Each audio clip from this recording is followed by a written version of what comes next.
Hello, all my beautiful friends out there in listener land. It's Heath here, and I've got big news for you regarding what will now be called Tom Talks Alive. Now that we've hit our $500 Patreon goal, our monthly talk show, Tom Talks, will be moving to Twitch. So what does this mean for you? On the third Monday of every month at 7 p.m. Central Standard Time, you'll be able to head over to twitch.tv/Southern Tomfoolery and tune into the live stream of Tom Talks Alive, with, as always, me hosting and Adam co-hosting. Josh has also joined this project with us in a producer role to make sure we're putting out the best live stream experience possible for you guys. But what if you can't make it to the live stream? Don't worry, you can always watch the recording later on Twitch if you're a subscriber, or on Southern Tomfoolery's YouTube channel. Or you can continue to listen on the main podcast feed as we'll be editing the episodes for audio release as well. We're really excited to move into this new medium with an updated format for several reasons. First, this will allow us to make Tom Talks a more interactive and engaging experience as a whole, and we'll be able to do listener questions in real time. We also love the idea of making Tom Talks not only more consistent in its release schedule, but more celebratory and fun as a monthly event. Not to mention, we'll have some fun new segments and features to add to the show. As for the first installment of Tom Talks Alive, Adam, Josh, and I will be digging into the Precog and Nanosite class playtest for Starfinder, and taking a quick dive into some Starfinder lore. Tom Talks Alive 1 will air at 7 p.m. Central Standard Time on December 21st. Until then, as always, we'll be available for any questions you have on Southern Tomfoolery's Discord. We can't wait to share this new experience with you in a few weeks, so mark your calendars and we'll see you on the 21st. For now, let's catch up with what the APA crew are up to in episode 96, There's Something About Terry.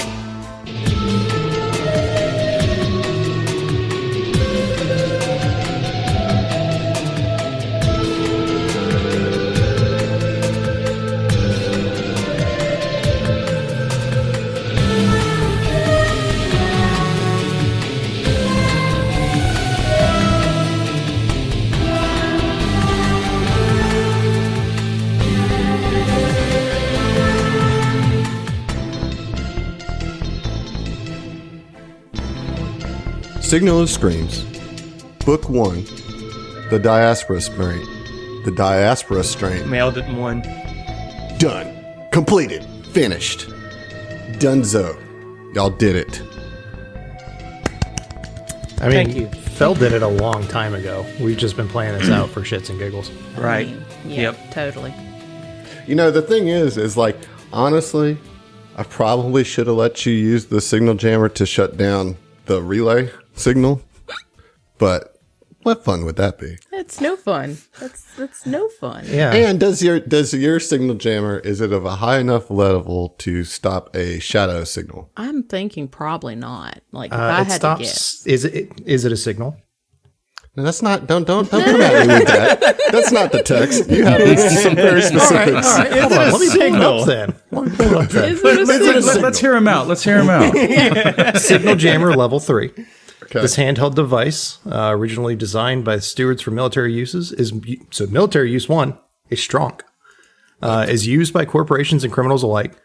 Signal jammers are available at any item level, blah, blah, blah. When activated, a signal jammer interrupts broadcast signals within 4 miles. Mm-hmm. If attached to a larger broadcasting station, such as those found aboard a starship, range increases to 12 miles. Signal jammer blocks all communication devices from sending and receiving broadcasts. Mm-hmm. I mean, that's it. Each signal jammer is designed to affect one specific broadcasting medium, such as radio or wireless. Oh, you can attempt a computer's or engineering check to bypass a signal jammer's effects or to determine the location of the jammer.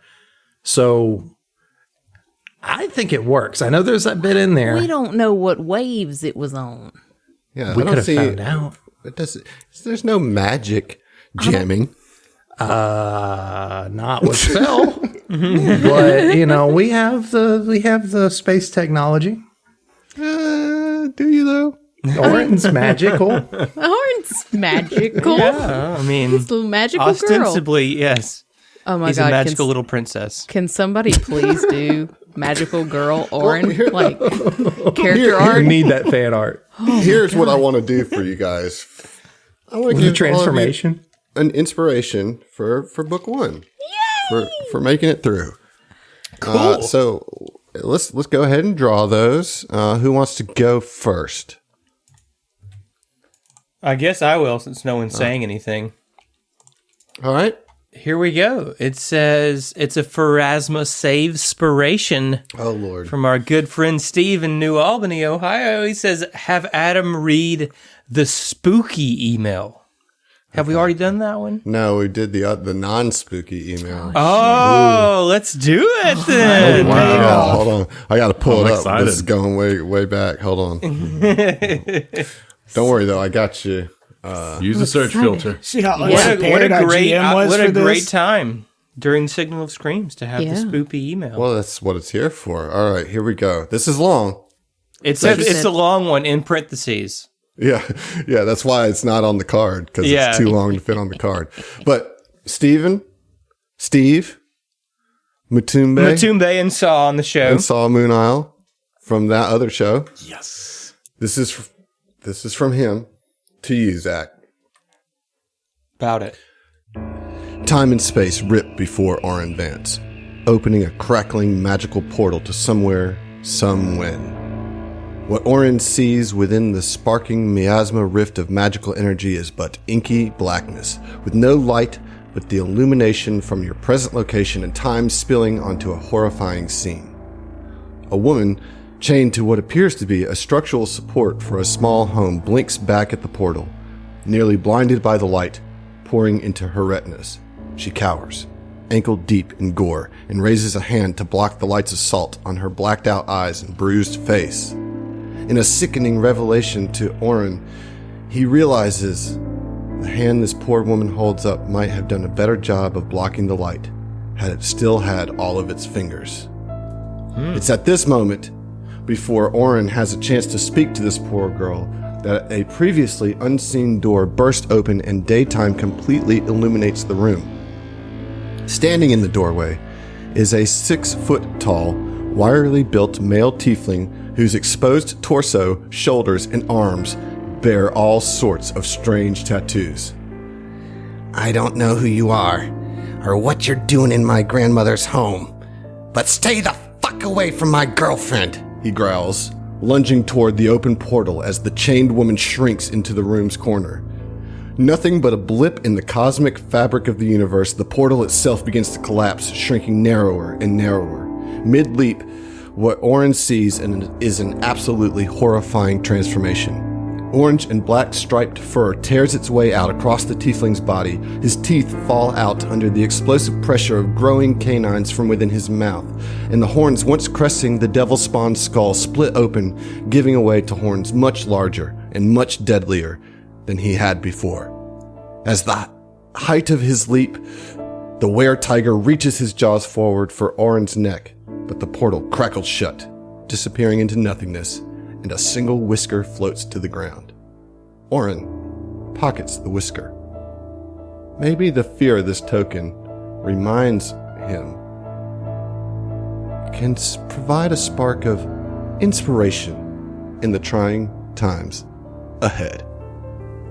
Nice. Oh my God, I've just been losing my shit Emily's on been you. losing Bouncing her around. shit.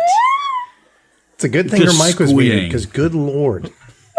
Yeah, I would not have been prepared for that much squeak. So Thank you, Steve. To be fair, it would have gone beyond the register of normal human hearing. Wow, we Did are Orin really... get the Matumbe inspiration as well? Or who got that? I feel like it was Orin. I think it was. Orin's? Orin has been connected to the HLP universe Yeah. for real, which makes sense. I mean, you are He is the dealing mystic. with the fabric yeah. of space and time. Right, and shit, right. Yeah. Yeah. Wow. Well, there we go. It's canon now. It's Well, canon. now, Steve, you really set us up for the rest of these inspirations. Who's next after that one? Gotta follow that one. Good luck. We'll follow it up with a lawn gnome inspiration Okay. from all right. Eric K. Also from the Hideous Laughter universe. And it's just a simple message. If violence is not the last resort, you've failed to use enough of it. Okay. That one should have gone to Oren, I think, as well. Yeah. But Short and sweet. Okay, Emily. Okay, so this one is from Veridux Matthew in Palm Coast, Florida. And I really Our dig newest this. Passel Pal. our newest Yeah, Passel newest. Pal. Newest Yeah. Passel. Hell It's the yeah. greatest. And I love this because mine is actually coming up. But happy belated birthday to everyone. Hey, thanks, Thank you. Veridux. Appreciate it. Yeah. Appreciates it. You're like Only 4 8 months too late, early. but hey, All right, Heath. Yeah, I got one from a Lawn Gnome inspiration also from Eric.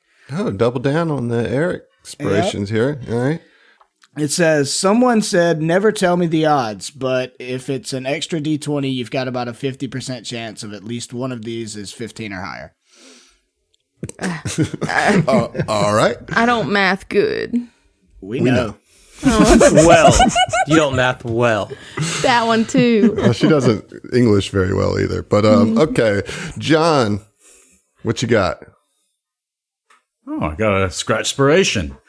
Brian from Roswell, Georgia, says Georgia. His name is Brian New Roswell, Mexico. Georgia. Yeah, Brian. New Mexico. We know where so- you're at, Brian. Let's see. Inspiron. Applied direct. Oh, okay. Inspiron. Applied directly to the dice roll. Inspiron. Applied directly to the dice roll. Inspiron. Took him a second to get there, but we got worse there. commercials. Please keep that first part. Like, Oh, yeah. Yeah. Okay. All right. Well, good deal, guys. You made it through book 1 of Signal of Screams, and I'm proud of you. And thank you all listeners for those great inspirations. The fabric of space and time gets thinner every time we do this, and I'm here for it. You guys want to do an old-fashioned doodly-doo for me? I most definitely doodly do. There you go. See, I like that one, Josh. Hot. That was That good. was hot. It's a stupid, sexy Flanders one there. All right, let's go ahead and get those doodly doos.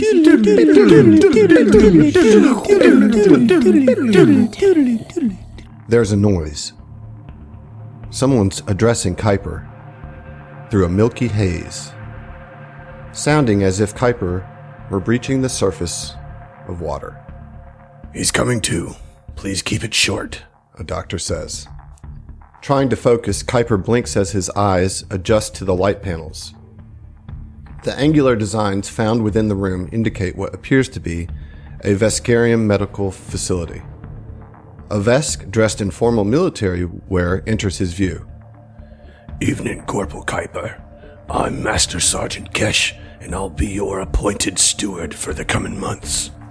It's my responsibility to oversee the dispensation of treatment and any necessary surgeries while in my custody." Kuiper watches as the large Vesk speaks in a manner that would suggest he said this very same thing multiple times today. Loosening up, he continues on to the specifics.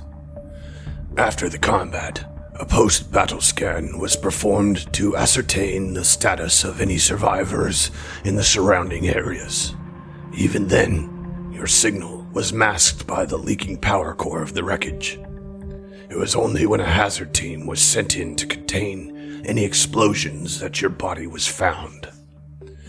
The team that collected your body were only following the procedure for corpses, given the violence in the area, and we were unaware of your life signs.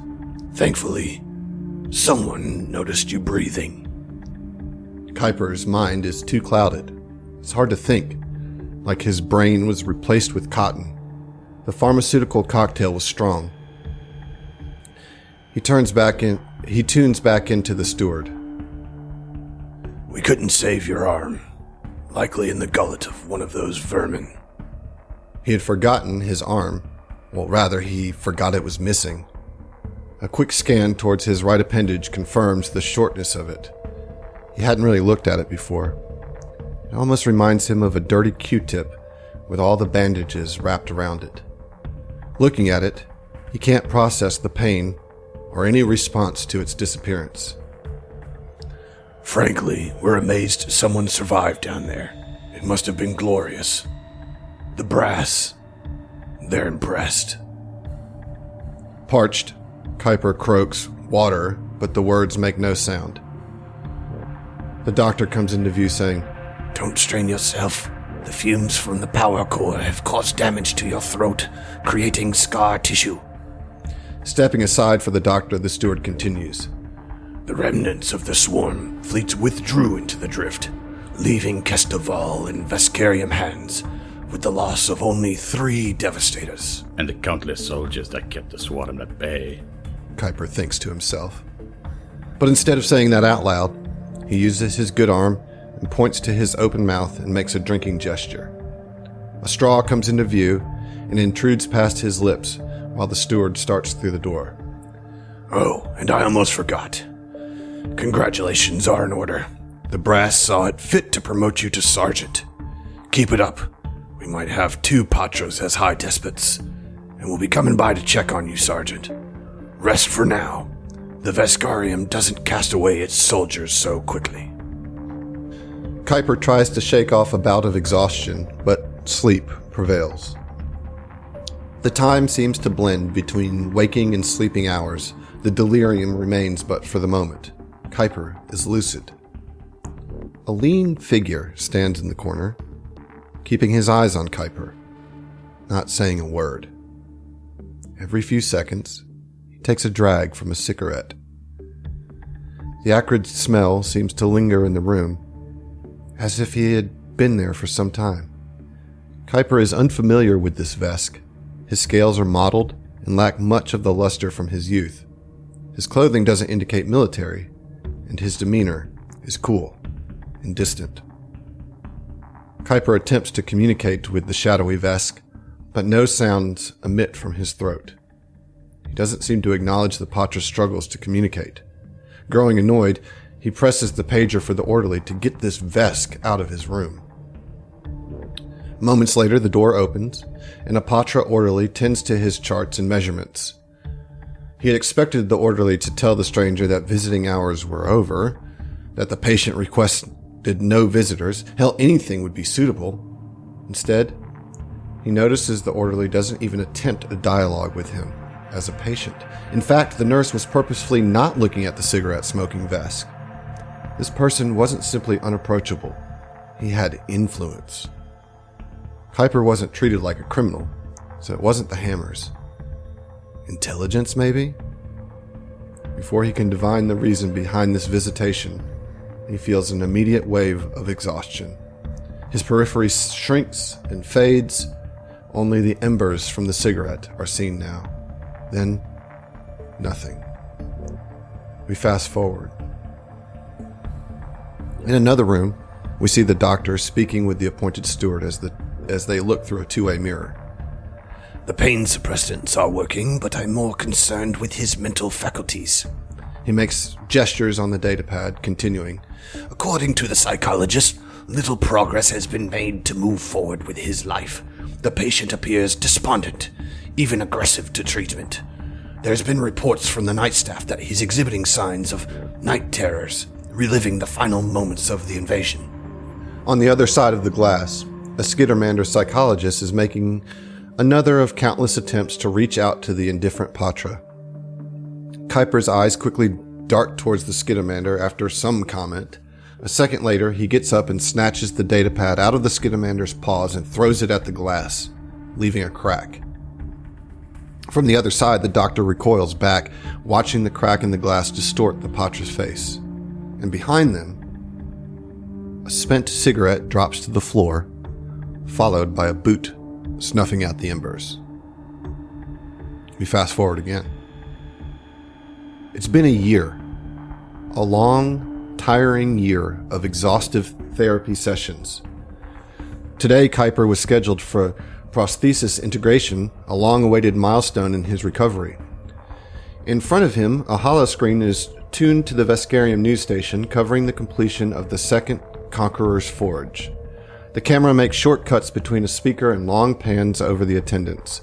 The ceremony is in full swing. Lately, Kuiper has found himself keeping up with the current events as a way to stay sharp and transition to a normal life. The past few months he had been considering taking the soldier's due, allowing him to pursue other means of life outside the military. But until he had an idea of what to do, there was no reason to rush it. A door opens and a short skittermander steps into the waiting room. Mr. Vargas, they're ready for you. Getting up, the Patra follows the skittermander down a long corridor to another room with an examination table where he takes a seat. He hated the whole procedure that's entailed in appointments like this. It felt monotonous. Eventually, a lab technician comes in and draws blood, followed by a medical assistant. After pleasantries, the medical assistant asks, "And how's your vocal modulator? I noticed you haven't been using it." It works, but I haven't the need to use it, not to mention the pain involved in activating it. That's to be expected. You see, the miniature actuators agitate the scar tissue left over from your encounter with fumes from the leaked power core. With time, the pain should subside to only a minor discomfort. The door to the room opens again, and Steward Kesh pops his head in. Apologies for interrupting. The integration specialist is here to see you, Sergeant. Kuiper hadn't expected the steward, nor was he surprised. The Vesk had been with him during the entirety of his treatment. Before he can ask why he was here, another skittermander comes in, walking between the legs of the tall steward. Pulling out a built-in step stool in the examination table, he goes straight to work, examining Kuiper's shortened limb.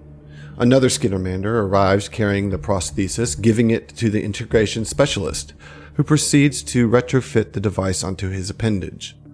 A mixture of polycarbonate plating and other technologies, the arm emits a faint click as it aligns into place. Gesturing to a button flush with the molding, the specialist demonstrates by pressing it, and the prosthesis vacuum seals to Kuiper's skin with a satisfying kss. Pouring over the prosthetic arm, Kuiper tilts, rotates, flexes, and contracts it. A violent reaction immediately courses through the tech, and the palm erupts in a retractable spike just a hairline away from the poor skittermander's face, causing it to faint. A flush of embarrassment crosses the steward's face as he says, We thought, why replace the arm when we could enhance it? You may have noticed this is a Mind Reaper's arm spike. A little souvenir, you might call it. It doesn't have the same abilities, but a powerful weapon when properly utilized. Kuiper's mind drifts back to the convulsing corpse the Mind Reaper gorged on. Immediate disgust fills his mind, but he doesn't show it. Thanks. Back in the waiting room, Kuiper is scheduled for his next appointment when he notices the steward tuning into the holoscreen. The latest news story that's being broadcast is an opinion piece on the fewer swarm assaults this past year and the possibility of a near end to the swarm war. Or planning a larger attack, the steward quips. At the moment, the anchors were debating whether the Dreadnought Emperor would abdicate soon afterwards or turn his attention to the alliance with the Pact Worlds.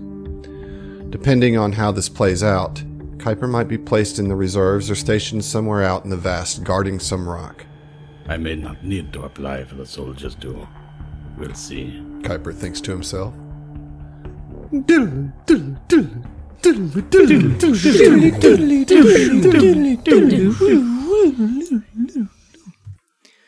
Man, I tell you what, I get some very strong, like, beginning of Metal Gear 5 vibes from that whole thing. A little bit.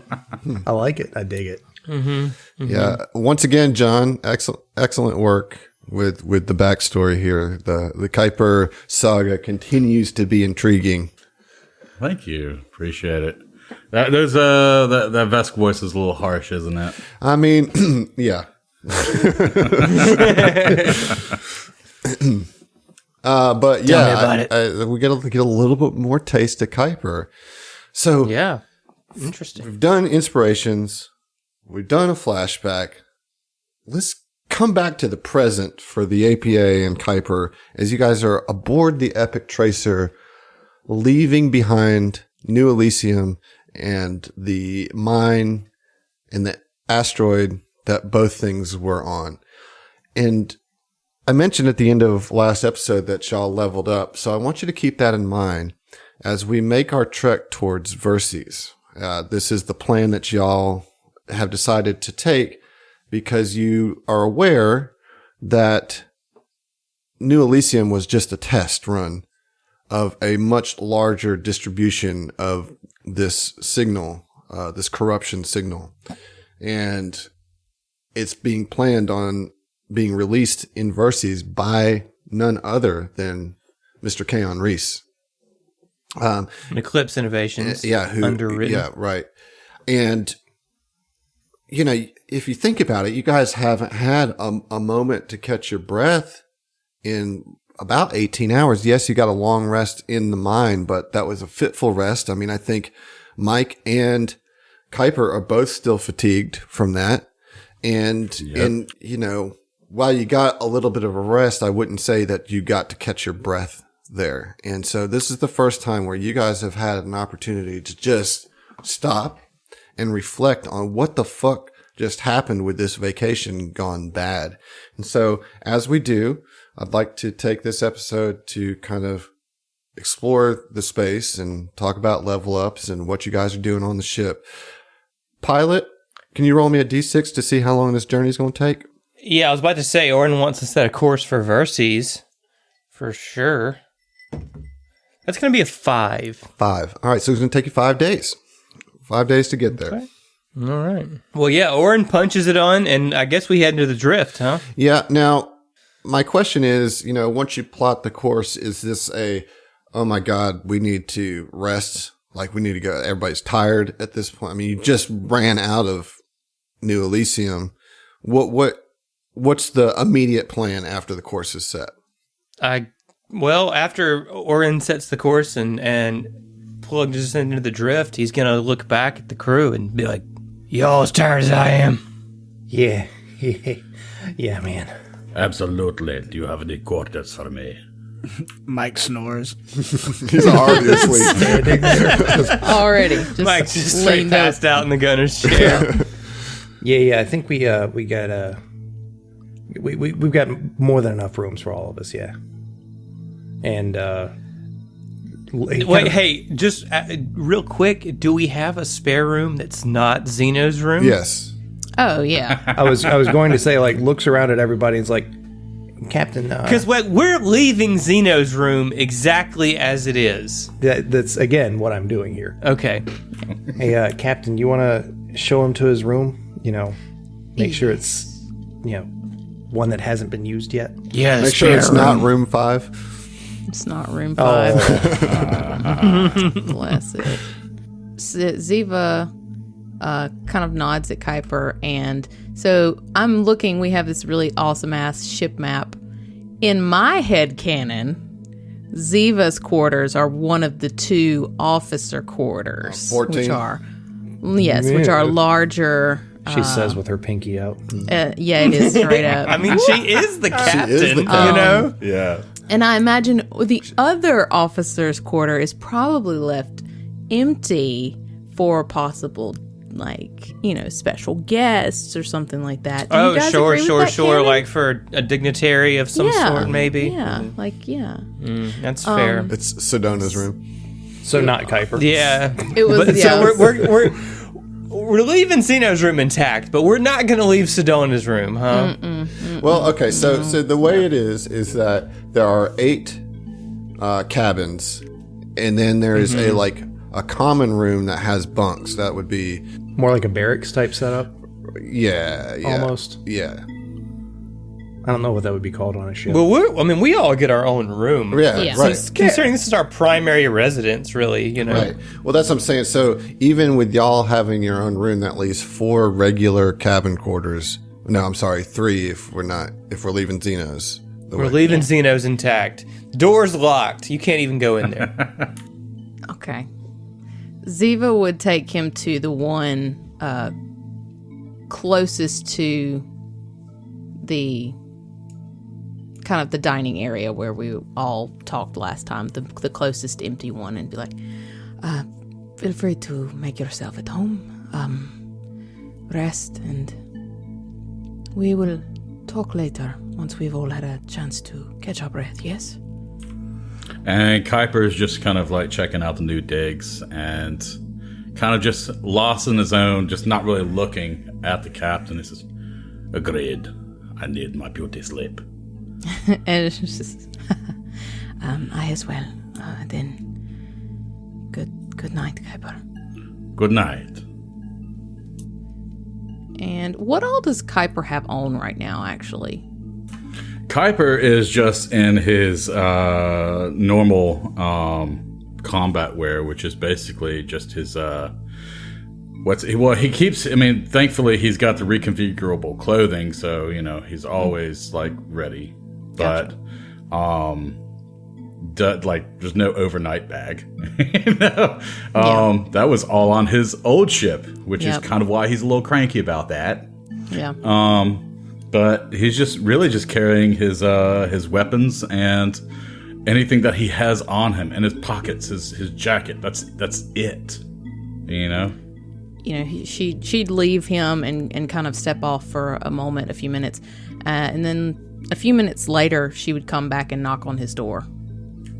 Enter. I know that it was hard to leave your vessel, and I'm more than aware that not having some creature comforts of your own can be very upsetting. So I brought you a few things that I've procured for the boys that they have not enjoyed or did not want.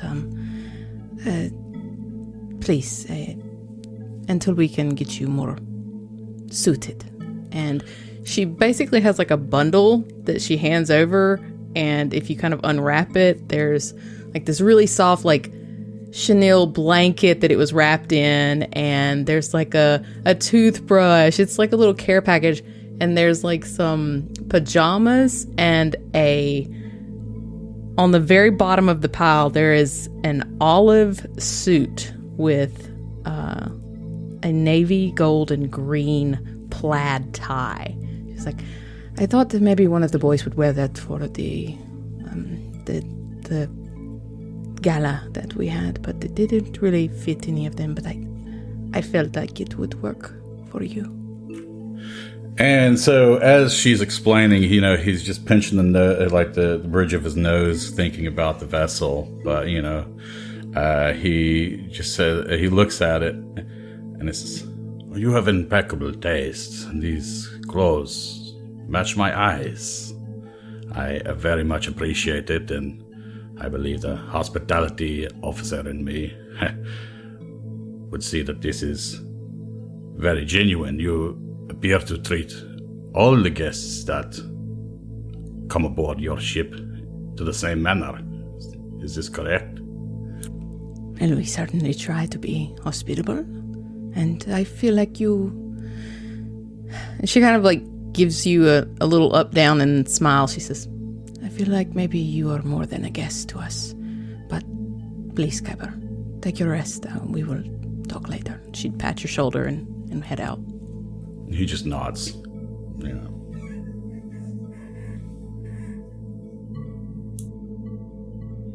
Okay, good job, guys. Fantastic. All right, and Kuiper's very scene. Yeah, so you guys got, a few days here. Yeah, I mean, the first thing we're going to do is, like, Oren's going to head to bed once he's certain that the course is set. Yeah, I mean, if everybody's kind of going to bed on that first night, your course is good. If you feel good about it, you know what I mean? It's not a hard, I think you can auto hit that piloting check at this point, you know exactly where you're going. There's no guesswork here. So as you go to bed, we have something to deal with. You guys are still corrupted. Yeah, right. No, man, we got on the ship. That means we're cool. Yeah, the Epic Tracer is like the It's Firelink space. Shrine. You know what I mean? It's Yeah, just we're good. safe. We're safe. Just touch We're that on home bonfire base. and we're golden, baby. Here's the thing. What are you guys looking like on Resolve? Zach, what's Orin got in Resolve? Orin has, I think, 6 of 9 resolved. Okay. Well, let's just go ahead and get the roll. Let's just do this for fun, just as a reminder that the corruption is there. It's a thing. Yeah, look at the will save. All right. Preach. Thanks. Natty pal. 18 All right, on that so one, So dude. you're good. Plus his 11. Right. So you go to sleep and you actually have like a really undisturbed, peaceful slumber. What about you, Phil? Let me get How much that resolve do roll. you have left? I have 4 out of 8. Okay. All right. Yep. Let's get the roll. It's a 7 on the die, and that's a will save. It's gonna be 7 plus 6, so 13. Okay, that is not enough to save. Now Oh no! you can spend a resolve, 2 resolve points to negate that fail, or you could just take another step in the corruption. I mean, I don't think so, man. No. I mean, how are you going to get more special shadow powers if you don't dig in a little bit? By failing them and not having the resolve to prevent it. I'm just saying, there's some good shadow powers out there. I'm about to get some sleep, Okay, all right. and You do not get Don't we have to roll like several more of these? all adventure, all adventure, guys. Yeah. A lot. I will say the though, time. Fel does not have peaceful sleep. You're not going to wake up fatigued or anything, but you definitely are plagued by nightmares all throughout. You remember the visions that you had at New Elysium with your eyeball coming out of your mouth, and you start having dreams about your new augmentations, like taking control of your body because and of who they were installed by. yeah, right. And so you're just having all this weird, twisted dreams of all that, and the whole time a giant shrimp is just talking to you. That's the most his name? disturbing part. What's the shrimp's name? Taylor. But he sounds like Rodney Dangerfield. Kicking no respect over here. That's Shrimp never bad get no Rodney respect. Dangerfield. Yeah. Jesus Christ. Everybody keeps calling me a shrimp. Okay. We're gonna do Captain last. We'll probably do Mike right before that. So Kuiper, how much resolve do you have left? Kuiper has 4 of 11. Okay, all right. Well, let's get that will save. Okay. Oh, I'm afraid to look. Okay, I rolled a 6 on the die. Plus 9, that's going to be a 15. All right, that is actually just enough to make the save. So you have a nice, Okay, it means me. Fine. restful sleep, and you can take that fatigued condition off your sheet. Will do. All right, Mike, this is to get rid of the fatigue condition. So let me get that, because you have plenty of resolve as well, right? I've got 3. You have 3. That's Out of enough. 8. That's enough. Okay, so let's get that will save. It's your best save, right? Okay. It is my second best save. Okay. It's a 21. All right, you're good. You sleep like a baby. Like you're already sleeping, but you definitely sleeping. In the gunner's Yeah, you chair. just like... I just love that image. Like as soon as the like combat's over, he's like, "Oh, thank God!" and like leans his chair back, tightens his straps, and just like conks out, and is like, "Nope, I'm not ready to deal with anything. I'm tired. I've been tired since we were in the mine, like fatigued since we were in the mine. Like I'm not ready to deal with anything until I wake up." Right. Well, you get a really good sleep, and you can remove fatigue as well. Thank you. All right, Cap. How many resolve do you have left? Ziva has 3 out of 8. Okay, well, not quite enough worry there for my taste, but you're going to be okay here. But let's go ahead and get that will save. Oh, okay. I never know, though. Emily might just be like, "Oh, fuck it, I'll take the next stage." I mean, it's not like she hadn't done it before. 14. That is a fail. would you like to use your resolve to turn that into a success? Yes, I would. You do not sleep well. In fact, you have a bit of a nightmare, Oh. and it's all vague. Nothing really comes into focus, but you see that gray-skinned lady again in your dreams, and she's trying to reach out to you, and you see another figure behind her, but it's just in like pure shadow. You cannot make it out, like, and that's part of your fear, is that there's this other figure standing behind her who seems like eager to talk to you as well. But this gray-skinned woman seems to be pushing that person away so that she can reach out to you. But you do have a very fitful night of sleep. But all of you do resist further corruption. For now. For now. Oh, we're fine. It's Fine. It's gonna be fine. Nothing to worry It's about. gonna be fine. She's fine. Okay, so, you get your rest, and it's the next day, and I think now it's kind of time to kind of face what you've experienced. So, again, I don't know who takes the lead here, but... Yeah, so Fell gets up very groggily, and lights are still off in his cabin. Just walks out, just wearing some shorts to go take a shower. Because after all of this, after these last almost full day's worth of craziness, and then falling asleep without taking one, Fell goes into the bathroom and gets naked. Yeah! Naturally. There it is. The one time it's shocked. appropriate. Proud of you. I was re-listening to the early episodes for the last Tom Talks we did, and I got to like the second time I think that Fell mentioned he wanted to get naked, and I loved it. Like my response in character as Mike was like, "So like, what is it with you, mate?" Why are you the way you are, man? See, I really thought you were going to go the opposite direction and be like, and Fell keeps his shorts on. This is the only time he doesn't get Fell's naked. a never There are knew. literally Never dozens knew. of us. Never knew. Literally dozens of us. All right, so you Constantly take in the cut-off you take a jean shower shorts. in the dark? Is that what you said? You said No, the lights are off? the lights are on. Lights are off in his cabin I got you. or in his room. He still goes, turns the lights on, whatever, and towel wrapped around his waist. After taking a shower, goes back to his room to get dressed, and is on the opposite side of the room. It's like, hey Terry, you might turn the lights on for me, bud? So you're kind of in the dark, right? And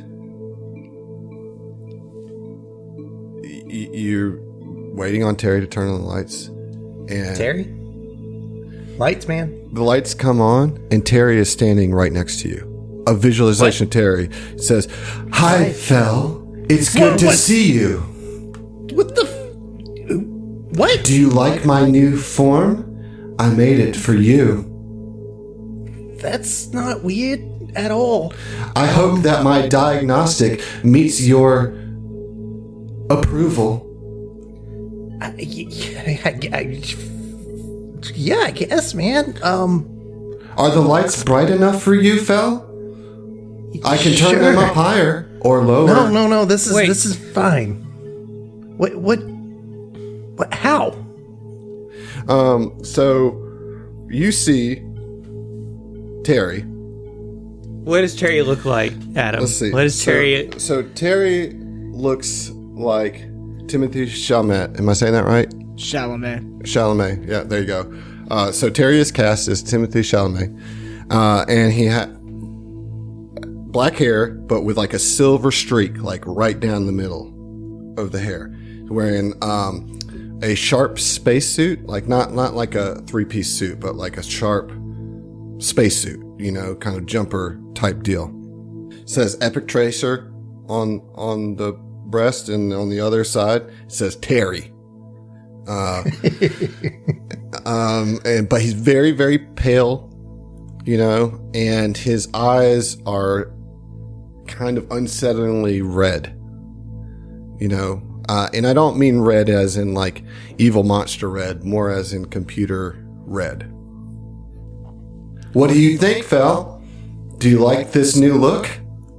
The fact that you've got to look at all is this is amazing. Yes, I found a way to upgrade myself while you were having fun at New Elysium.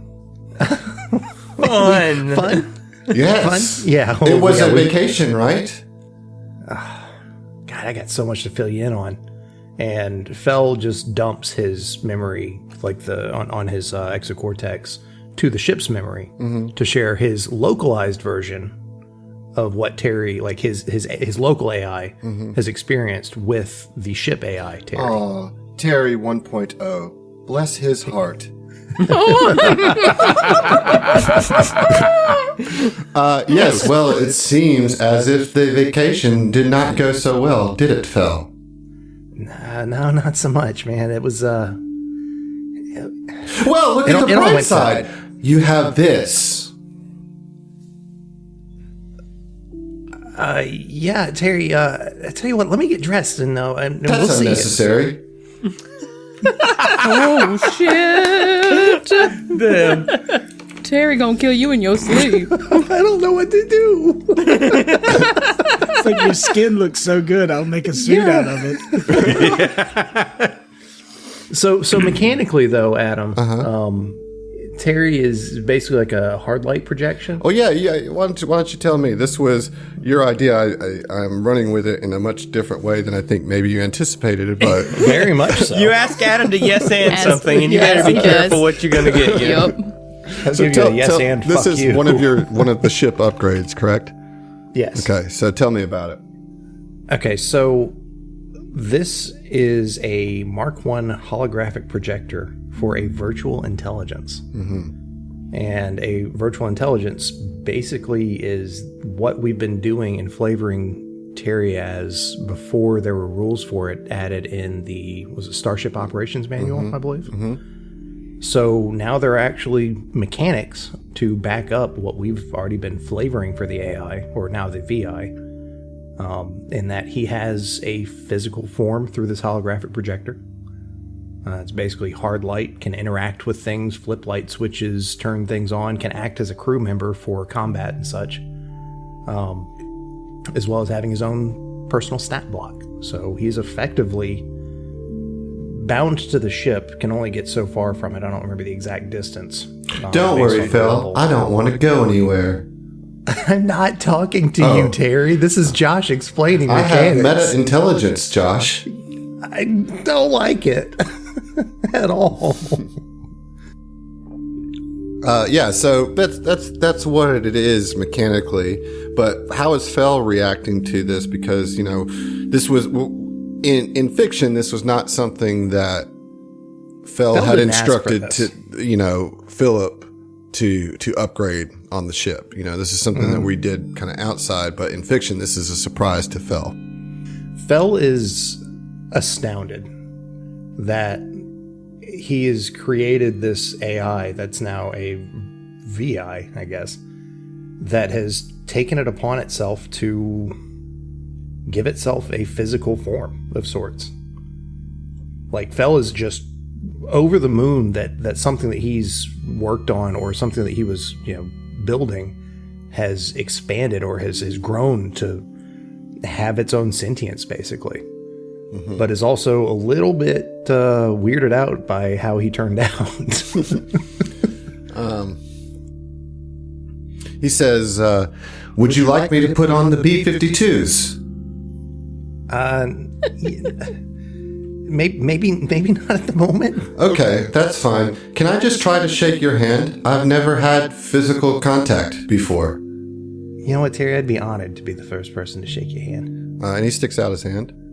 And Fel goes to shake it. It feels a little strange, like it's like barely there. You know what I mean? But there's a little resistance to the hologram. Like it doesn't. It could be almost humming. You get vibrations more than you get like an actual sensation of gripping something. As you touch it, there's like this vibration that kind of resists you. you know. He says, so this is what physical interaction feels like. I feel so alive. Fel just looks at him and just nods. Would you like me to allow you to get dressed now? Would you like a massage? Please, I mean, I know you still watch it anyways, and Fel just gets naked and starts getting dressed anyways. Because, Terry's been pretty much, omnipresent on the ship, around the ship, this entire time.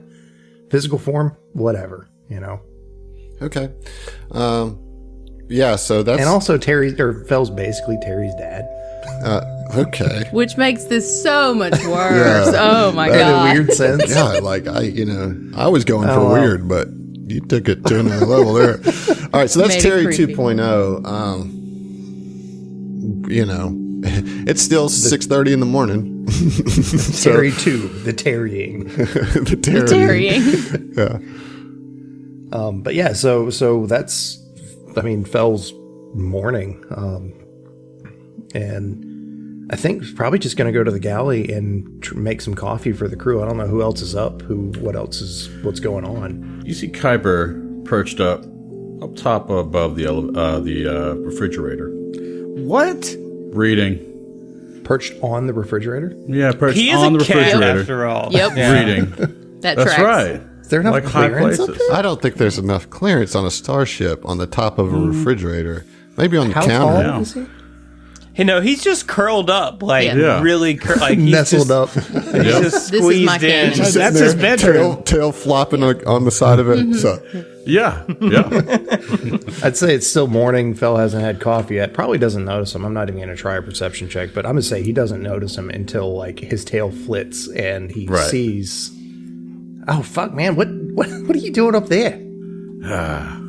Reading. You. I'm down here, but I'm making coffee. So you want some? Yes. I'll take some coffee. I'll take mine black. Yeah, I was going to say I hope you don't mind it strong, because and Fel has been doing for a long time. Are you guys familiar with Firehouse Coffee? Where you brew the coffee with coffee? Nope. I'm That's not. hella extra. Yeah, so it's something I personally have not experienced, but have heard from friends who are EMTs and firefighters that it's coffee that is brewed with yesterday's coffee. Instead of pouring water into the drip, they pour the old coffee through. God bless. Yeah, so Fel is making some of that good old mechanic special, I guess. I feel like if you keep doing that long enough, eventually, like, you're just gonna take off, Like, it keeps getting more incrementally more strong. I think it's like urine. You can only drink it cycled through so many times before it gets poisonous, I mean, maybe. No, you can infinitely keep on brewing coffee out of coffee out of coffee out of coffee out of coffee. It's coffee all the way down, man. I want to try that now just to see. I don't. But yeah, so he makes some relatively strong coffee and just kind of sitting in the galley area, mulling over the events of everything that happened before or over the last couple of days. Mm-hmm. And I guess waiting for everybody to be up because doesn't really hasn't had his coffee yet, doesn't feel like talking about it yet. To Kuiper. Probably Especially Kuiper. no doubt. He's reading. Yeah. Yeah, probably especially Kuiper, right? Like, I mean, Kuiper's Well, yeah, and hunting he's reading. your old friend. that too. Yeah. I mean, like, so how about Keanu Reeves? I don't know. Tell me about it. Tell me about it. Yeah. Light topic. Ziva would come in the very, very near future to get some not that coffee. She would like make her own coffee. But while Like, I she's have in an the galley, espresso machine. I'm pretty sure that, Bougie little. You have a cake. space You have a cake Nespresso up in your captain's quarters. Yeah, but she wanted like the actual espresso, not, so yeah. Anyways, she comes to get her caffeine, and as she's kind of like leaned against the counter, looks up at Kuiper, takes him in, looks over at Fel. She kind of reads the room and she says, Fel, I was wondering, and this may be out of your scope, but have you thought any about running some kind of diagnostics or some kind of test upon yourself about the augmentations that we got from our reptoid friend? And if so, can you do them on me as well? I mean, I can, I guess I can try. I hadn't never really done that before. But, yeah, I can give it a shot. Roll an engineering. Okay. That is a 12 plus 19, so 31. What level were the augmentations that you got?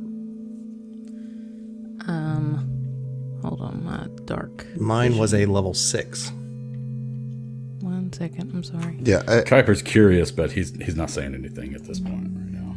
Yeah. Level 3. Okay, yeah. So you can assess after kind of a quick check, you kind of pop them out, check out the augmentations, and you feel like everything looks pretty good. I mean, there doesn't seem to be any traces of signal on there or bad code. It's all mostly mechanical anyway, and everything seems to be in good shape. It actually looks like a really, really good installation. Like she was really, really good at her job. And while she was a reptoid, it seems as if she really had no ill will towards y'all specifically. At least in the sense of the augmentations, they seem to be okay. Yeah, they look good as far as I can tell. I don't see anything wrong with them. It's kind of weird that what or who installed them, but they look good. All right. No problems with these. So Okay. Sorry, I was just thinking. it'd probably be a good idea once we get to Verces, though, to actually get somebody like a professional to look at them just to make sure. That's a very good idea. Thank you, Phil. And she would look back up at Kuiper and just kind of nod at him like, hello, meow. Capitan. And then she'd kind of walk back out. All right. Well, we got a lot of ground to cover yet still, right? And we could easily make 5 episodes out of 5 days. That's just how we roll. But I would like to start getting into some level up stuff. And I know that there's some things that folks want to do. Why don't we start with you, Mike? I hadn't heard a lot out of you, Heath. And maybe, you've got a good night's rest here and you're kind of back in your mode. I mean, you're still corrupted and you're as far along as Ziva too, but you at least got a good night's sleep against it at this point. So what are you doing?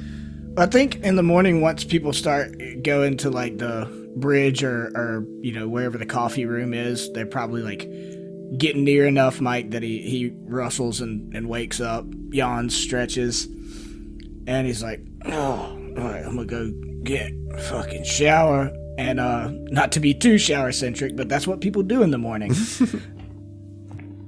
But I think on the way to the shower, he probably passes Terry. And not knowing who Terry is, probably freaks out a little bit. Hi, Mike. It's me, Terry. Before he even gets "I'm Terry" out of his mouth, Mike grabs him by the throat and pushes him up against the wall. And it's like, we've got an intruder! Is Terry corporeal? Can he he is and he isn't, right? Like, he is a hologram and he can focus his holographic energy enough to do minor physical actions. So Right. you feel the vibration, you feel a little resistance, and then he just kind of phases Through it, right. He's like, oh, now, Mike, that is unnecessary. It's me, Terry 2.0. Okay. It's okay, Mike. I know you're not too aware on how computers work, so let me just assure you that this is 100% normal. All right. I'm here to help you. I can do ship actions now. I can fight in ship battles with you. Can you shoot guns? Not quite, but I can make you shoot guns better. Oh, well, that's dope. All right, well, I'm not at all prepared for this this early in the morning, but glad you got yourself a body of sorts. And goes to pat him on the shoulder and then thinks better of it and like moves on. And still thoroughly freaked out a little bit. I think he like goes and grabs his little oversized toothbrush and stuff from his room and then goes to the bathroom and takes a nice hot shower. And I think halfway through his shower, he realizes in his haste, he never turned on the light switch. It's pitch black dark in the bathroom, but he can see completely fine. He now has dark vision. Now, how did you manage that? Just blinked real hard. Well, apparently in his sleep, still dealing with this shadow corruption he's been dealing with, he has gotten infused enough with the shadow plane that I took the feat shadow infusion, which gave me dark vision. Nice. Oh, okay. Very cool, very cool. That's cool, yeah. Nice. So you're just taking a shower in the dark like some old depressed big old lizard. Yeah, well, he didn't even realize it until halfway through the shower. Okay. Yeah, and that freaks him out a little bit even more. And he like once he gets out of the shower, he like, you know, flips the light on and then flips it back off and flips it back on and back off and like just making sure he's not going crazy. And, you know, kind of Terry he's trying pops to up figure and he this says, out. "You know that drains the ship's resources, right? why are you in here? Because you kept turning the lights on and off and on and off and on and off again. And that registered as an anomaly to me. Are you okay?" I'm fine, Terry, thank you. No problem. They're having coffee in the galley. All right, cool. Across the ship, Ziva adjusts the thermostat. What does Terry do? He hasn't quite got to that level of dad yet. That's Terry 3.0. Yeah, so, I mean, he finishes up, brushes his teeth and stuff, and goes. And I guess, goes and gets some coffee and sees everybody. Right. It's like, good morning. I met Terry. Yeah, he kind of took it on himself to, I don't know, make himself a body in New Elysium. He apparently changed our work order for some of the stuff to be worked on the ship to give himself a holographic projector. So, yeah. And you didn't ask him to do this. Nope. Very strange. Yep. And he's a bit strange, I'll tell you. Yeah, I've had an encounter with him in my cabin not long ago, or about an hour ago. It's he'll learn, I guess. Hopefully.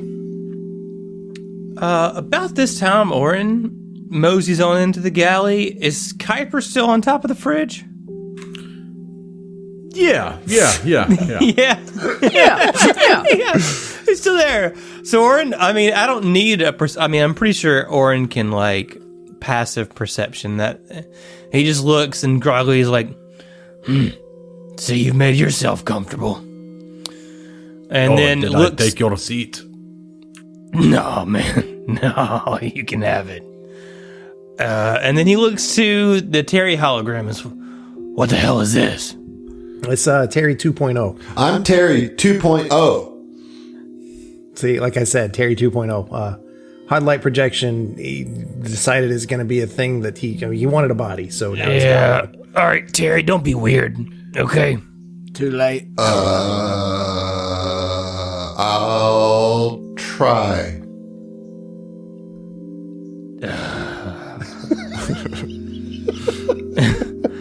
That grunt and sigh was the most I don't like it. Press exit out. Without a single word. Yeah, so yeah, Orin just joins. I think, are we all here now? Is everybody? I think so. Was yeah. I the last to arrive? Yeah. So, yeah, I mean, Orin just sort of sits down in the galley and grumbles a little bit. Everybody excited for Verses? I mean, if it weren't for the context, yeah. Yeah, that's fair. Yes and no. It's been about 7 years since since I was there. But, it'll be interesting to go home. Yeah, you should call up your folks while we're there, Phil. Norrin kind of pats him on the back, like... Yeah, we'll see.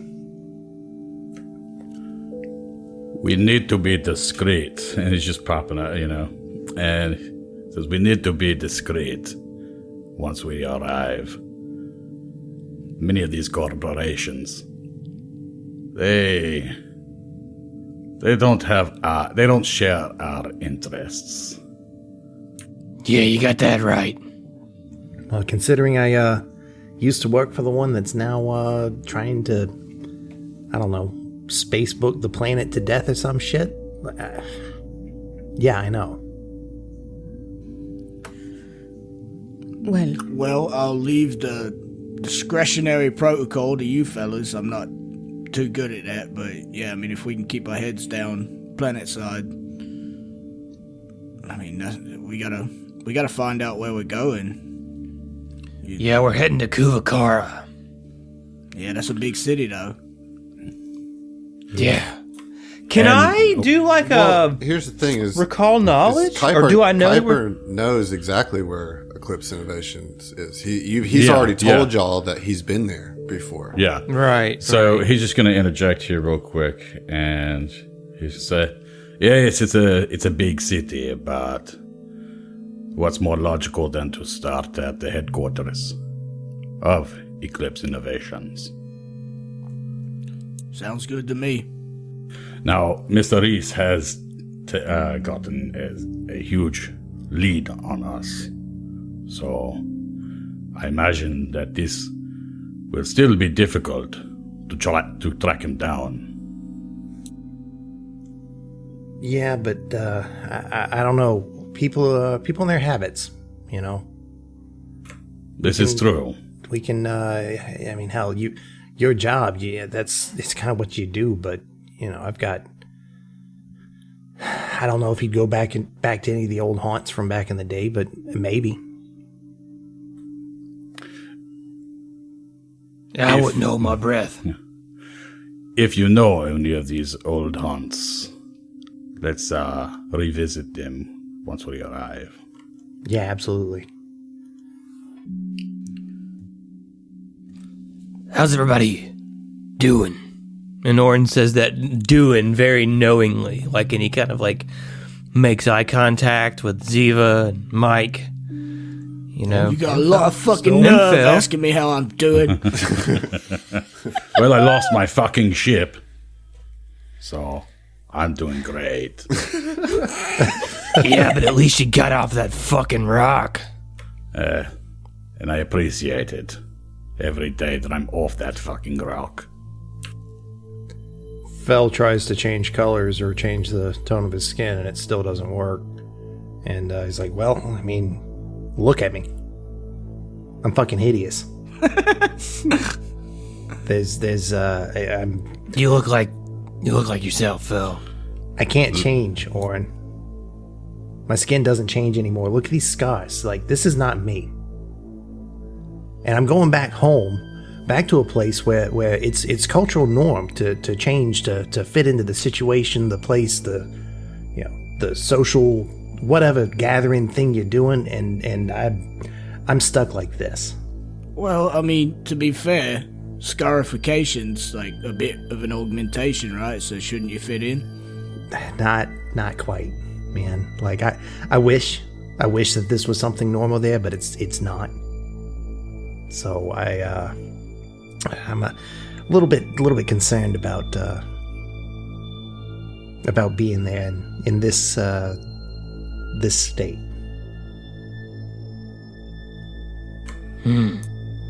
Cap.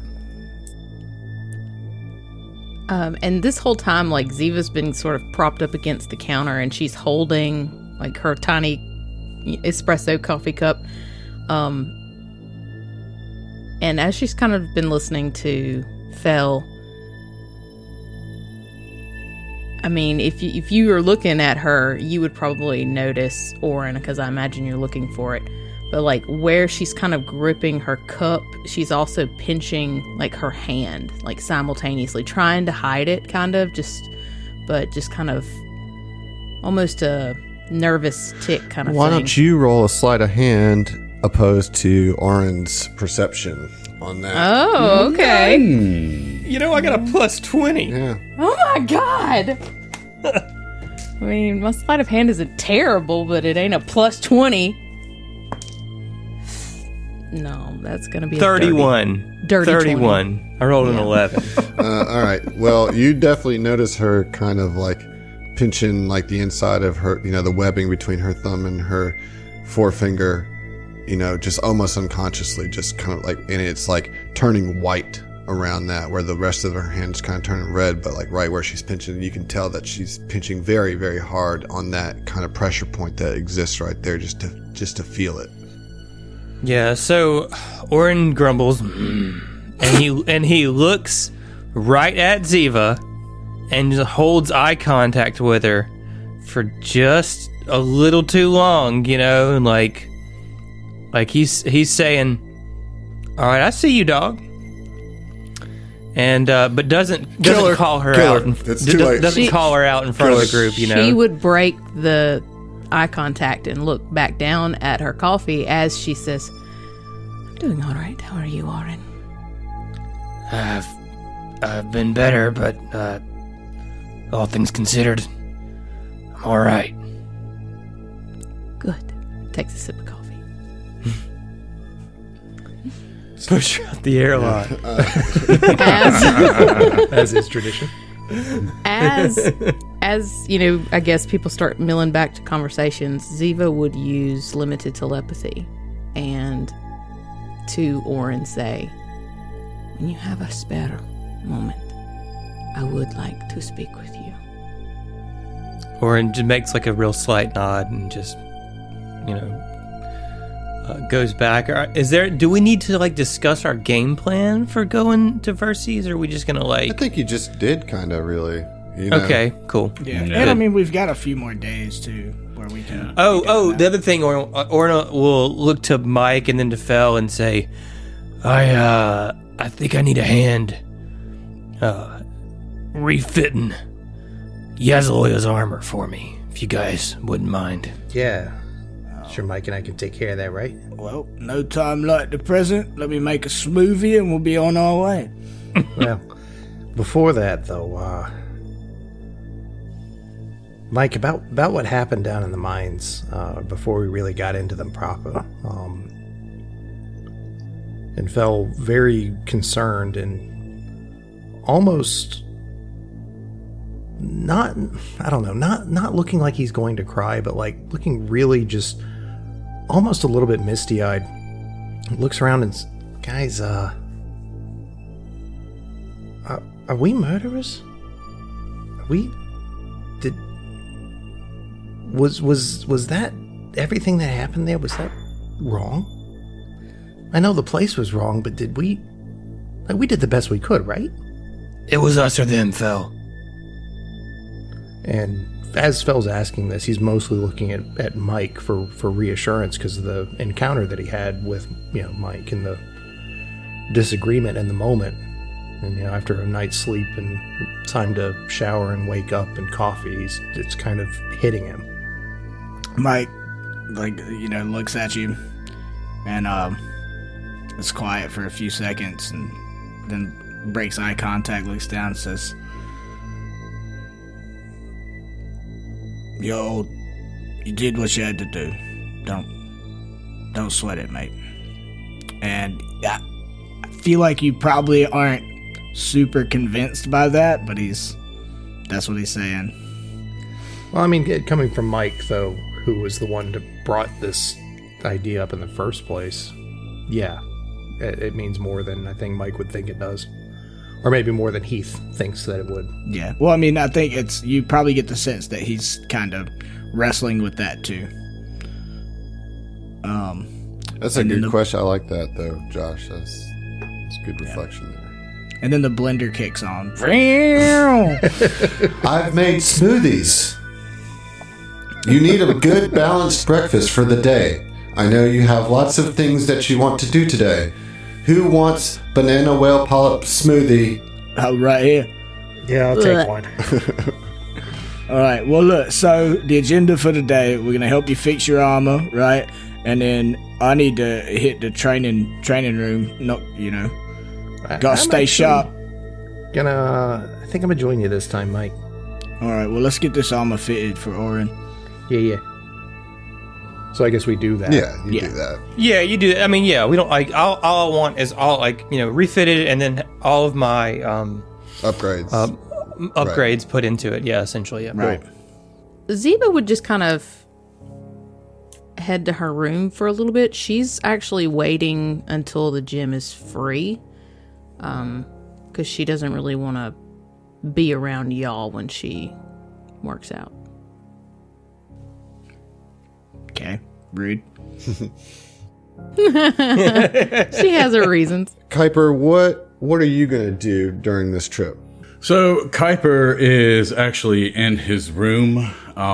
He is just wanting to make sure that he just keeps sharp, so he's going through his drills. He's practicing his drawing technique, his combat stances. He's stretching to limber up. He's going through various katas that was developed in the Viscarium. And anyway, he's also just while he's doing it, because it's kind of a meditation. While that's going on, he's recalling the narrow escape from New Elysium and what he could have done better and what he did so kind of like isolating what was good, and then like for future reference, doing away with what it was unnecessary. You're analyzing the play tapes. Correct. Right. Yeah. So, I guess this would actually be a good time for like how he levels up. Okay. So how do you level up? And so he actually got another level in operative.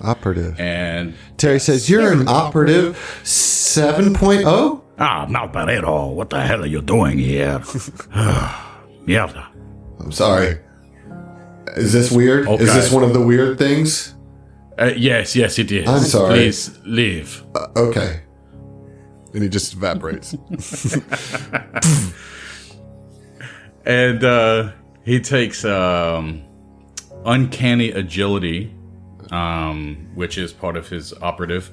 It basically allows me to be immune to flat-footed and also immune to flank, Nice. and any bonuses whenever I'm prone that the enemy might have. Oh, you're just a a wily little cat, aren't you? Yeah, and Slippery. also removes any kind of bonuses against covering fire and harrying fire that the enemy would receive against me. Wow, that's pretty good. That's pretty good. Yeah, absolutely. And it's also he also gets specialization skill mastery, which basically allows me to take 10 even when stressed or distracted. And it's any skill that I have skill focus in. So this would include culture and what's that other Sense one? motive. Sense motive. Thank you. Yeah.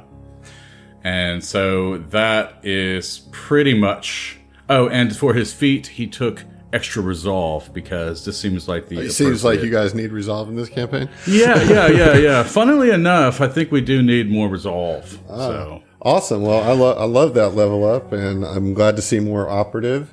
Really, really good. You got anything else to add? That's pretty much. He goes right back to doing his katas and just drill techniques. Reading the Zen of War. War. Yeah. Yeah. Right. Okay. Let's go to the gym and check in on Mike and Fel and talk about what kind of training y'all are doing. So I think Mike, being Mike, probably gets there early and like waits on Fel to get there. But it would be weird because like when Fel gets there, he walks into a completely dark gym to like Mike like doing like combat drills in the dark. So Fel walks in, and turns the lights on. Mike, what are you doing in the dark, man? Is this some special training or some shit you doing? What? Oh, that's my fault. I told him to quit flipping on the lights off and on again. I'm sorry, Mike. I didn't mean to make things weird for you. And then he pops out. Yeah, Mike like chuckles at that a little bit, which at the end of his like chuckle feels a little bit nervous. And he turns to Phil and he's like, well, I discovered this morning while I went and took a shower that I can somehow see in the dark. Like, complete Really? pitch black dark. I mean, I can see in like pretty dim light, but No, like pitch black? pitch black. Well, that's cool. I want to think it's cool. But like, I mean, it kind of is, though. I think objectively, yes, it's cool, but I worry that it's from whatever this strange thing we're dealing with is. Yeah, But- that's fair. Anyway, yeah, I was just testing it out. I don't know. It's brand new. But anyways, let's get some warm-ups running, and like as they're like just warming up, maybe doing some cardio, just like light, hitting the bag, kind of light warm-ups. I think Mike would maybe be holding the bag for Phil or whatever, and be like, "So look, man, let me ask you. I know you were great friends with this Kaon Reese, right?" I don't know. Great friends is maybe a little bit much, but we were. I mean, he's one of the best people I've worked for sure. Well, the fact is, we know on some level he's tied up in this whole plot, which is, I mean, frankly, it's sinister, it's evil. Now, what I want to know is, what is your expectation if we catch up to Reese? I mean, I don't really know what to expect if or when we find him. I mean, the last time I saw him, he seemed like a completely different person. I don't know. Like when I knew him before, he was kind. I mean, maybe he's just corrupted in some way, or something's going on with him similar to like what's happened to all of us, but he's like fallen into it somehow. I want to believe that he's still there. That the man that I knew isn't gone, Yeah, well, that's why I bring it up. That's where the difficulty lies. Is you gotta realize there's a very real possibility we'll have to kill your friend. Well, let's hope it doesn't happen, but if you think there's something worth saving there, I mean, I can't speak for everyone, particularly this fucking cat man, but I'll give you the benefit of the doubt. I'll do what I can to try to not put him down before we find out if there's something worth redeeming. I just hope there is. My life would be very different if it weren't for him. So I really do hope that he's not gone in the same way that the people back at New Elysium were. And Fel stops talking and just starts hitting the bag. Yeah. And he's like, well, like I said, if there's something worth saving, I'll try, mate. That's all I can tell you. Anyways, let's get on to some proper training. Yeah, I was actually hoping to. I don't know if there's anything I can do, lifting, whatever, agility, something. I'm not a gym rat, so it's but I was hoping to do something to maybe some like shooting drills or something to help me with my aim a little bit. Oh, perfect. Well, how about this? And I have described the gym in the past as like half, like split down the middle, and half of it's like a boxing gym with a ring and bags, and half of it as like a sort of obstacle course shooting range, right? Yeah. So we go to the like shooting range side, and Mike like sets up a couple of dummies and a few obstacles or whatever, and it's like, all right, so here's the drill. You stay at range, right? I'm gonna rush up. I've got these. I'm imagining they're like robotic dummies, so they like move and like do like little rigged targets, a semblance of attacks. You know, it's like I'm gonna rush in melee range, and I want you to shoot around me. You need to get good at shit because I'm constantly gonna be up in there, and I'm working on my agility and making sure you can get a good shot while I'm up there, right? Yeah, and while you're at it, go ahead and set up some cover for him too, because I want to really be able to get good at this. Right. So we do that, and what is that doing for you as far as your level up? So for my level up, I actually took a dip in soldier. Nice. What? A little multi-class? Sweet. Yeah, a little bit of multi-classing going on. What? So I believe through the weapon proficiency, I actually get a little bit more damage on my guns. Okay. It's only like an extra point maybe. But I also took sniper's aim. So I took the sharpshooter Fighting style? Yeah. And that ignores 2 points of AC from cover, Nice. as well as the feat deadly aim. So if I make an attack or a full attack, I can do a -2 to the attack and add my base attack bonus, or add half of my base attack bonus to the damage, which doesn't sound like much, but if you combine that with combat tracking, it gives me full base attack bonus for my mechanic levels. Nice. So that'd be an extra +4 damage if I use that. Oh, that's awesome. At only -2 to hit. Right. So that's pretty good. Yeah, Yeah, I like it. That's a good dip, and it's a good focus on the dip too with your feet addition there. That's good. Good stuff, Josh. Yeah, and that's great because this same drill works in terms of explaining Mike's level up as well. I also took a soldier level. What? Yeah. really? My 9th one. And at level 9, I get my secondary fighting style.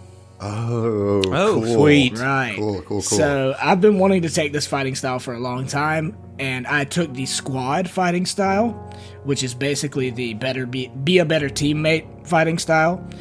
And with it, I get coordinated shot.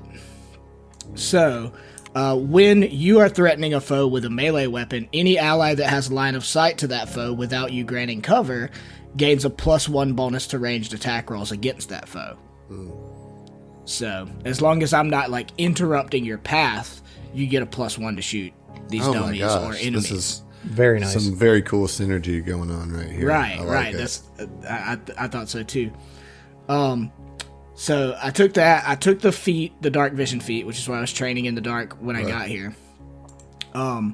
So I imagine we do that drill for a while and get in a groove and like for the first time in a while, like have a little fun with it, you know? Mm-hmm. 2 soldiers just, at the shooting range, having a good old time.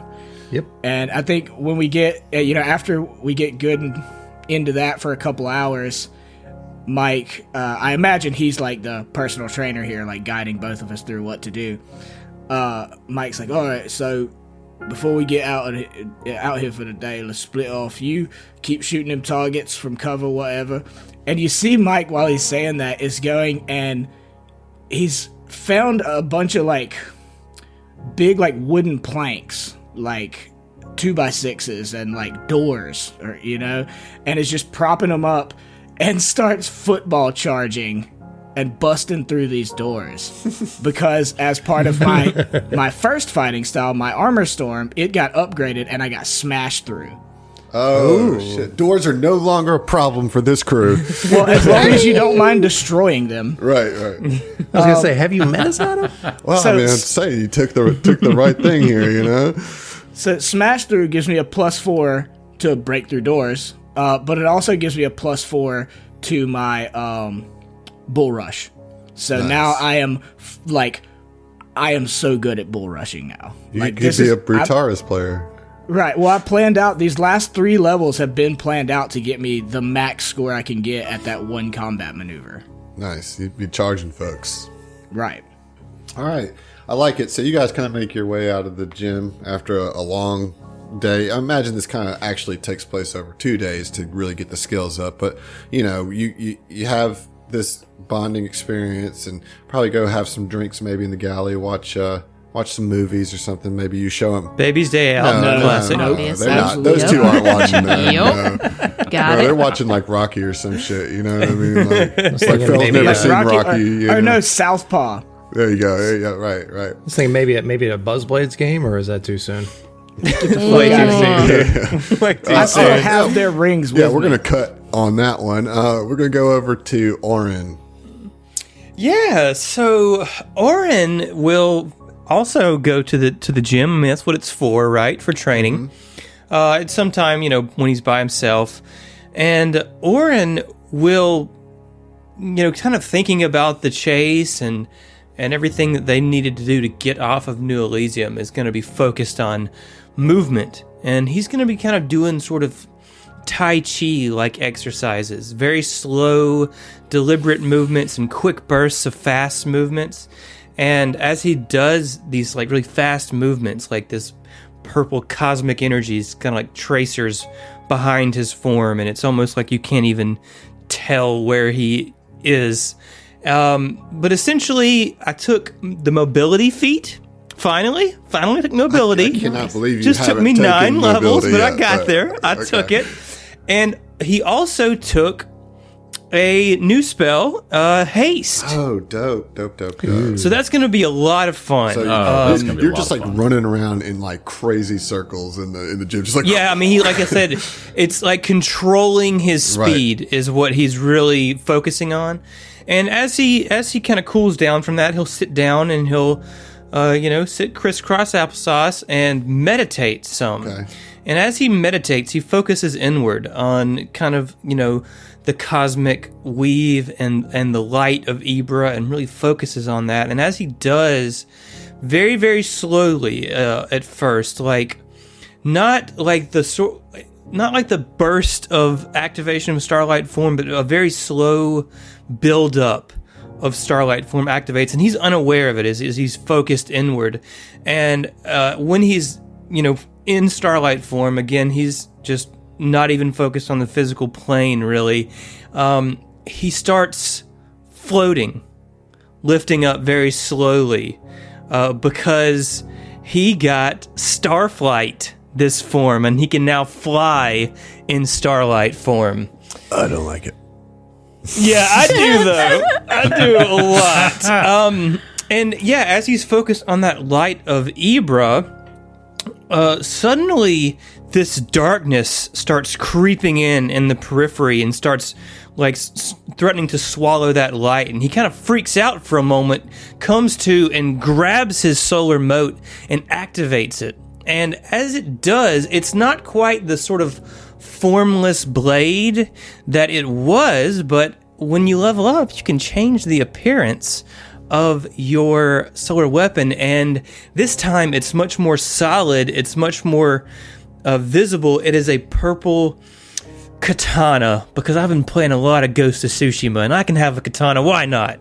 But actually, this level, it goes up a damage die, so it's now dealing 3d6 damage instead of 2d6 damage. Damn. So, Damn. All right, good level. Orin got some. Yeah, good. He got some things. Yeah, he got some a whole things new this form, level, dude. A whole new form. Yeah. About this time, the captain, like after you've kind of come down from your realization and your kind of next stage of development, and you're kind of catching your breath, you see your captain come into the gym.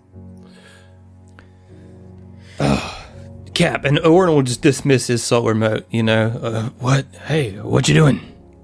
And she, sees you as she comes in, and you see her kind of move her hand behind her back a little bit. And she says, "Oh, Orin, I was just coming to stretch and train some. Are you finished? Are you?" Yeah. I'm just finishing up. It's all yours. But did you have something you wanted to talk to me about?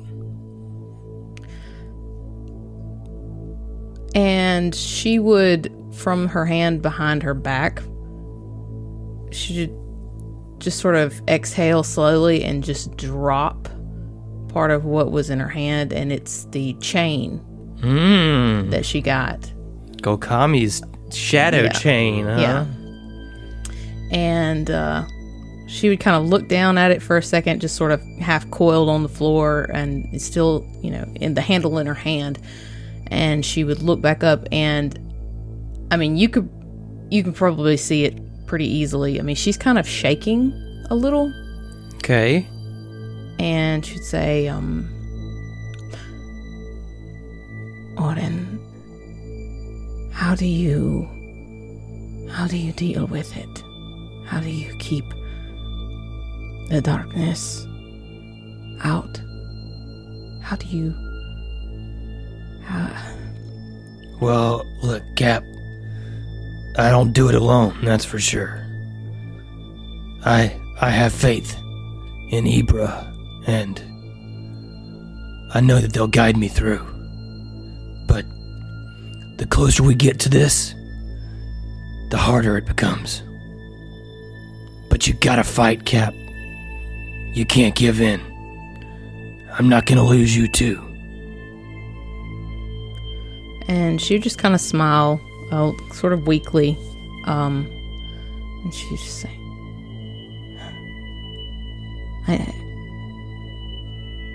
I'm going to need your help, Oren. I know that. And if I ever get to a point where I say I don't, that's when you know I really need your help. And she kind of tears up a little bit. Yeah, I mean, at this point, Oren will kind of embrace her some, just kind of bring her in close. And he says, don't worry, Cap. I'm here for you. We're gonna get through this, okay? And she would just kind of nod, and she said, step back a little and wipe her eyes and shake herself. Say, you're right. We are going to get through this. We have a long way to go yet. And so I will practice with my new fancy weapon. Yeah, well, look, I'll leave you to it. But don't give up, okay? I don't know the full extent of what we're in for, but it's gonna get worse before it gets better. And she stares at him, very intently, and she nods very curtly, and she says, don't give up. And and Oren will kind of, mosey on out of the room there. And with lots of thoughts in his head. And so as he leaves, Ziva kind of centers herself in the middle of the training room and sees one of the dummies that was left out. And she would kind of run her hand along the chain, and I mean it's a cryo weapon, so it's kind of emitting cold gaseous vapor off of the barbs along the chain. And so she'd get a little bit of pain coming off of that, and take a deep breath, close her eyes, and when she opens her eyes, she'd just start lashing at the target, and she would just continue just beating the shit out of that dummy and crying and kind of screaming and just sort of pouring all of the sort of pent-up emotions that she's had going through all of the shit that they did on New Elysium, having to kill innocent people essentially and enjoying that killing, just sort of unloading all of the frustration. And through all of that, she's hearing Oren say, don't give up, you gotta be strong. And so it kind of boosts her grit, her resolve, if you will. So that is one of the things that I took is extra resolve. And then I don't really have anything else super fancy. My skill expertise, I got to choose another skill, which is computers. I figured that just sort of happened naturally from being around Fel.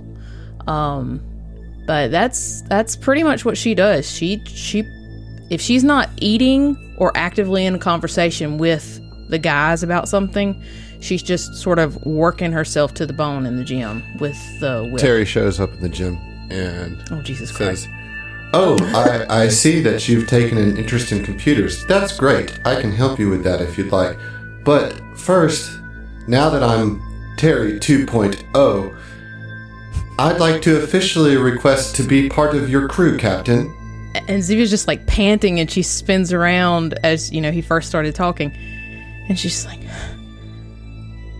"Yes, Terry 2.0. Of course. You got the inflection correct. I work very hard to pronounce appropriately.